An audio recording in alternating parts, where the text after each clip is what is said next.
संयुक्त परिवार के एक पति पत्नी में काफ़ी बड़ा झगड़ा हुआ। यह झगड़ा उन दोनों छोटे मोटे झगड़ों से ज़्यादा गंभीर था जो हर पति पत्नी में सामान्यतः होता, क्योंकि इस झगड़े में एक दूसरे की आलोचना करते करते बात इतनी बिगड़ गई थी कि पति पत्नी एक दूसरे से अब तलाक मांगने तक बातें करने लगे। संयुक्त परिवार के बाकी के सभी लोग बहुत परेशान हो गए और वह सब किसी तरह इन दोनों को समझाकर इस झगड़े का अंत करना चाहते थे। लेकिन जब सभी के प्रयास काम नहीं आए तो वे लोग पति पत्नी के इस जोड़े को घर के सबसे बुजुर्ग सदस्य यानी दादाजी के पास लेकर गए। जब भी दोनों पति पत्नी दादाजी के कमरे में प्रवेश किए तो दादाजी ने उन दोनों को बैठने के लिए कहा और फिर पूछा कि बताओ तुम्हारी समस्या क्या है। दोनों पति पत्नी एक साथ बोल पड़े और एक दूसरे पर आलोचनाओं की झड़ी लगा दी। जितनी कमियां पत्नी अपने पति में गिना रही थी, उससे ज़्यादा कमियां पति भी अपनी पत्नी में गिना रहा था और कई मिनटों तक यह सिलसिला चलता रहा। दादाजी ने भी इन दोनों को नहीं रोका और इनको अपना अपना गुस्सा एक दूसरे पर उतारने दिया। आखिर में जब दोनों एक दूसरे की बुराइयां करके थक गए और शांत हो गए, तब दादाजी ने उन दोनों से कहा, अब दोनों एक दूसरे की कुछ अच्छाइयाँ बताओ।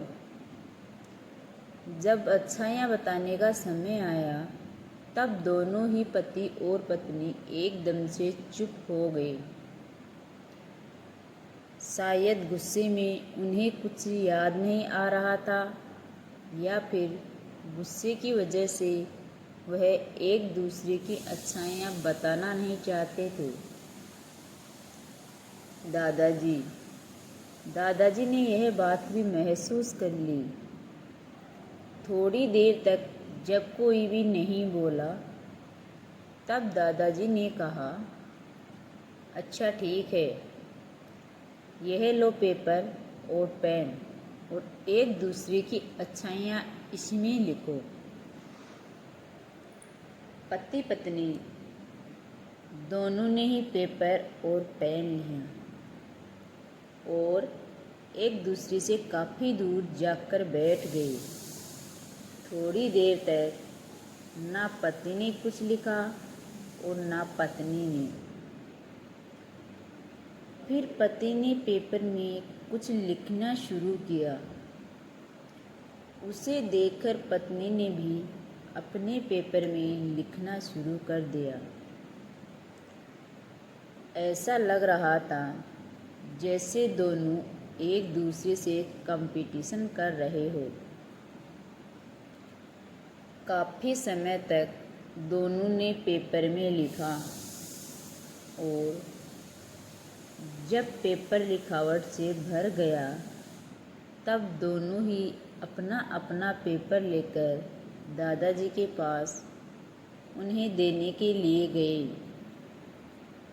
दादाजी ने उन दोनों के ही पेपर लेने से मना कर दिया और कहा कि अपने अपने पेपर एक दूसरे को दे दो और अब एक दूसरे की पेपर पढ़ो। पति ने पत्नी को और पत्नी ने पति को अपना पेपर दे दिया। वे एक दूसरे के पेपर पढ़ने लगे और थोड़ी देर बाद पति और पत्नी दोनों के ही आंखों में आंसू थे। पेपर में अपने बारे में लिखी अच्छाइयाँ पढ़कर पत्नी तो फूट फूट कर रोने लगी। पत्नी को रोता देख पति उसे चुप कराने के लिए दौड़ पड़ा और माफ़ी मांगते हुए उसे मनाने लगा। पत्नी ने भी पति की माफ़ी मांगी और माहौल ऐसा हो गया जैसा कभी कोई झगड़ा हुआ ही नहीं था। दोस्तों, कमियां और खूबियां जगत के हर इंसान में होती हैं।